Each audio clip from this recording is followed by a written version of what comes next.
In a pivotal moment of European security and global diplomacy, NATO's newly appointed Secretary General Mark Rutte has made a bold and unambiguous pledge. Speaking at the Munich Security Conference, Rutte assured Ukraine President Volodymyr Zelensky that NATO stands ready to support Ukraine militarily for a decade or longer. This declaration signals a strategic shift with short term assistance to long term commitment as the war in Ukraine enters its fourth year with no clear end in sight. During a bilateral meeting with Zelensky at the Munich Security Conference, Rutte declared, "We can continue for 10 years or more. We will provide everything you need to continue this fight." This message is clear. NATO support is not conditional, it's not fleeting. This isn't just a promise of weapons or aid, it's a strategic realignment, a signal to both Ukraine and Russia that the West is in this for a long haul. Root emphasized that Ukrainian can count on the alliance for as long as it takes, affirming NATO's resolve in the face of ongoing Russian aggression. The announcement reflects the growing recognition within the alliance that the war is no longer just about Ukrainian sovereignty, but about the security architecture of all of Europe. This is not Ruth's first gesture of support. Back in March 2024, when he was still Prime Minister of the Netherlands, he signed a 10-year bilateral security agreement with Ukraine. The deal included €2 billion military aid package covering air defense systems, artillery, and naval support, and a fleet of F-16 fighter jets. Beyond military aid, the agreement also promised long-term cooperation in economic, legal, and judicial reform, laying the foundation for Ukraine's future integration into Western institutions. Now, as NATO Secretary General, Rutte is working to translate such bilateral efforts into broader alliance wide commitments. But Rutte's message in Munich wasn't just about solidarity, it was a warning. He cautioned that the threat from Russia isn't confined to Ukraine. He suggested that within 5 years, Moscow could challenge NATO's territory itself. To counter this, Rutte called for a quantum leap in NATO's readiness.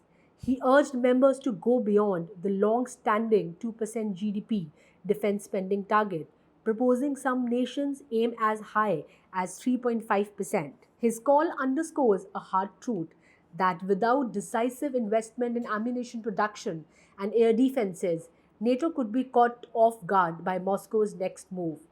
Rutte's appeal extended beyond Europe.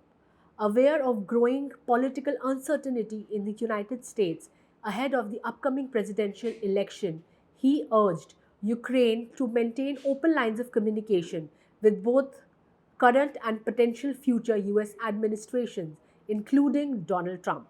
He stressed that preserving bipartisan support in Washington is essential for the broader alliance. This is not the first time to go it alone, Ruth said. We stand united and we will not lose that unity. It was a pointed reminder that NATO's strength lies in its cohesion and that transatlantic cooperation remains vital in the years ahead. Moscow responded swiftly and with a sharp rhetoric. Kremlin spokesperson Dmitry Peskov dismissed NATO's approach as unchanged and adversarial under Ruth's leadership. He warned that increased NATO support for Ukraine, especially the deployment of weapon systems capable of striking deep into Russian territory, could provoke dangerous escalation. Meanwhile, former Russian President Dmitry Medvedev escalated a rhetoric further, calling Ukraine's very existence mortally dangerous. He denounced the country as a fabricated state, vowing continued conflict to restore what he described as historical Russian lands. President Vladimir Putin echoed this sentiment in a separate speech, calling Ukraine an artificial construction. He said Russia would only recognize Ukraine's sovereignty if it abandoned its NATO ambitions and ceded key territories, including those already occupied since 2014. Mark Rutte's words at the Munich Security Conference mark a significant shift from managing a crisis to preparing for a prolonged geopolitical standoff. For NATO, this means long term strategic planning, deeper investment in defense, and unwavering unity. For Ukraine, it means continued resilience in the face of immense pressure. For Russia, it's a message that West will not back down.